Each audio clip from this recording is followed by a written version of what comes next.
सन्माननीय श्री राजसाहेब ठाकरे आणि शर्मिला वहिनी साहेब या उरण येथे यशश्री शिंदे आणि अक्षता म्हात्रे या दोन ठिकाणी आपण बघितल्याच असेल आमचे वरिष्ठ आहेत तेही भेट दिलेली आहे आणि अशा अवस्थेत त्याही त्या दिवशी तिथे बोलल्या की कायदा हा सक्षम आणि भक्कम झाला पाहिजे। आता तुम्ही बघत असाल महाराष्ट्रभर असेल किंवा इतर तालुक्यामध्ये ग्रामीण भागामध्ये असेल की महिला असुरक्षित आहेत, तर सुरक्षित महिला व्हाव्या आणि अशा या परप्रांतातून येणारे जे आरामखोर आहेत यांना कुठेतरी त्या एक चपराक बसायला पाहिजे।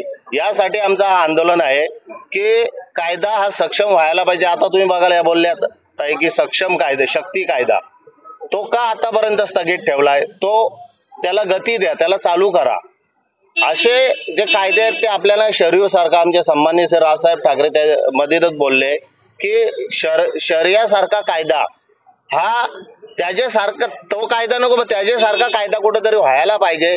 आणि जर झाला तर असे येणारे परप्रांतीय असेल किंवा आपले इथले आरामखोर असतील यांना चापराक बसेल आणि महिला सुरक्षित राहतील। हा भक्कम कायदा झाला पाहिजे ही आमची मागणी आहे।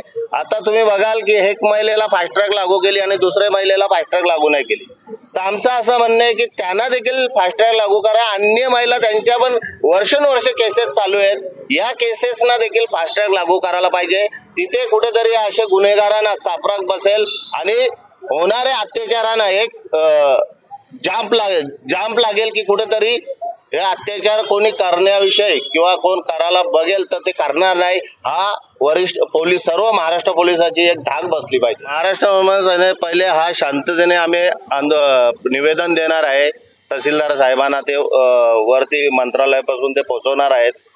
आमची कालच त्यांची चर्चा झाली आणि जर याच्या पुढे जर ऐकत नसेल तर मग आम्ही सरकार तिकडं मंत्रालय असेल इकडे देखील आंदोलन घेण्याचा आम्ही प्रयत्न करू।